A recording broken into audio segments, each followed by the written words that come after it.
Dhjetra qytetar, intelektual, historian të ardhur dhe nga Kosova, u mblodhën në qendër të qytetit të Lezhës kundër fyerjes së historianit turk ndaj figurës së heroit ton kombëtar Gjergj Kastrioti Skënderbeu.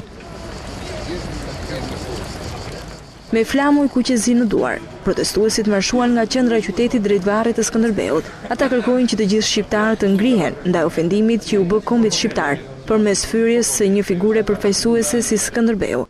A ka ky dhej joni njerëz që i mbrojnë vlerat tona? Apo nuk ka?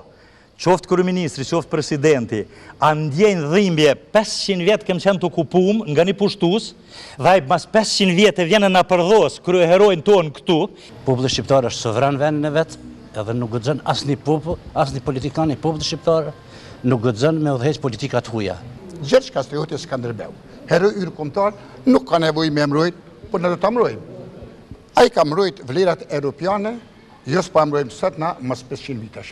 Ai është esenca ekzistencës tonë, zanafilla e identitetit tonë kombëtar, luftoi për shtet shqiptar, për kombë shqiptar.